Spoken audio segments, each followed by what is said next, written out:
मित्रों नमस्ते। बीए भाग 2 सेमेस्टर 4 पेपर 5 रोजगार मूलक हिंदी, इसमें हम अनुवाद देख रहे थे।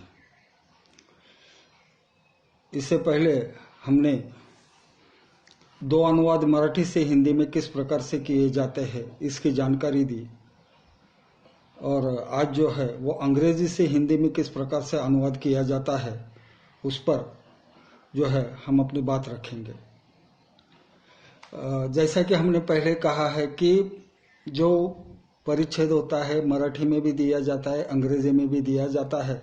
आप अपनी सुविधा के अनुसार मराठी या अंग्रेजी का चुनाव कर सकते हैं। तो इस तरह से आज जो हम अंग्रेजी परिच्छेद है उसका हिंदी में किस प्रकार से अनुवाद किया जाता है इसकी चर्चा करेंगे। अंग्रेजी परिच्छेद की पंक्तियां कुछ इस प्रकार है। Television which is popularly known as TV is widely used in the world. Television which is properly known as TV is widely used in the world. Television यह जो शब्द प्रयोग है इसका संक्षिप्त रूप हम टीवी करते हैं। तो उसका अनुवाद इस प्रकार से होता है कि टीवी के नाम से सुपरिचित दूरदर्शन का उपयोग संसार में बड़े पैमाने पर किया जाता है। It is very useful for education. शिक्षा क्षेत्र के लिए यह एक निश्चित ही वरदान ही है। कौन? TV. It appears in Chicago in United State. The whole curriculum of the junior colleges is taught through television. तो इसकी शुरुआत कहां हुई? सबसे पहले टीवी पर पढ़ाने की। इसका अनुवाद यूं होता है।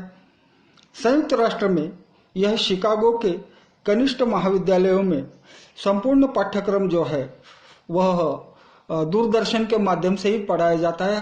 हालांकि दूरदर्शन यह भारत सरकार के टीवी चैनल का नाम है, लेकिन टेलीविजन के लिए हम जो है दूरदर्शन शब्द प्रयोग ही इस्तेमाल करते हैं, इसलिए हमने यहां दूरदर्शन शब्द का ही प्रयोग किया है। The same medium is used in United States Army to help teach a basic military skill. अपनी सेना के आरंभिक प्रशिक्षण के लिए, मतलब सेना के लिए जो कौशल आवश्यक होते हैं उन कौशलों को विकसित करने के लिए, उन शिक्षकों को प्रशिक्षित करने के लिए जो संपूर्ण पाठ्यक्रम है वह दूरदर्शन के माध्यम से ही पढ़ाया जाता है।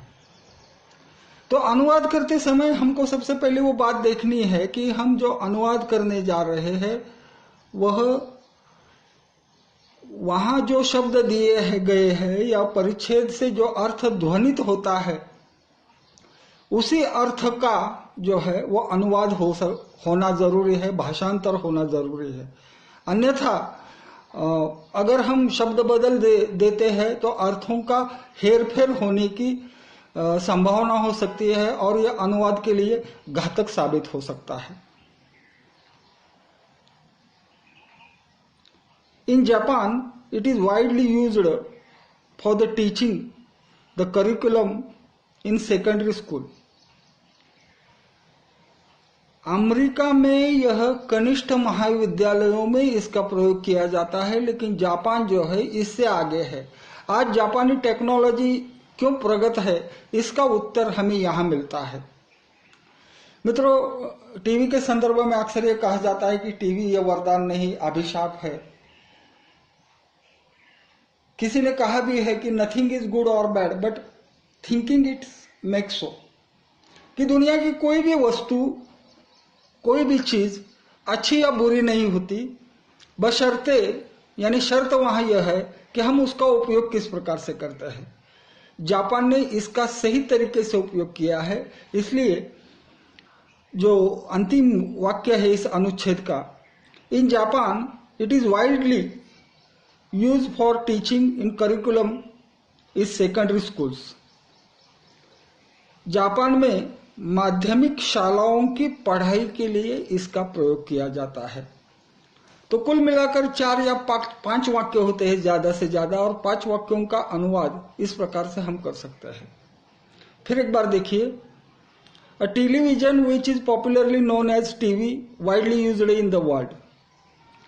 टीवी के नाम से सुपरिचित दूरदर्शन का उपयोग जो है संसार में बड़े पैमाने पर किया जाता है। It's very useful for education. यह शिक्षा क्षेत्र के लिए एक बहुत बड़ा वरदान है। कौन? TV. It appears that in Chicago, in the United States, the whole curriculum of junior college is taught through television. संयुक्त राष्ट्र में अर्थात अमेरिका में चिकागो के कनिष्ठ महाविद्यालय जो है वहां का संपूर्ण पाठ्यक्रम जो है वह दूरदर्शन के माध्यम से ही पढ़ाया जाता है। The same medium is used in United state army. United state अर्थात अमेरिका की जो आर्मी है, सेना है, उसके प्रशिक्षण के लिए भी इसका उपयोग होता है। To help teach a basic military skill. सेना के लिए जो आवश्यक मूल कौशल होते हैं किसी सैनिक के लिए, उसको पढ़ाने के लिए जो है वह इसी माध्यम का जो है वो प्रयोग किया जाता है। In Japan, it is widely used for teaching. The curriculum is secondary school. America में कनिष्ठ महाविद्यालय सेना के प्रशिक्षण के लिए उपयोग किया जाता है, लेकिन जापान में जो है यह माध्यमिक शाला की जो पढ़ाई है उसके लिए ही इसका जो है वो प्रयोग किया जाता है।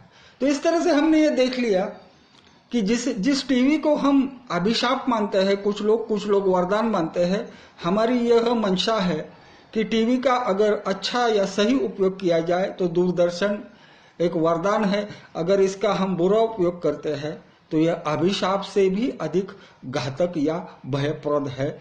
इतना ही इस संदर्भ में हम कह सकते हैं। तो इस प्रकार से आज हमने देख लिया कि 5 अंग्रेजी वाक्यों का हिंदी में किस प्रकार से अनुवाद किया जाता है। आज के लिए बस इतना ही। धन्यवाद।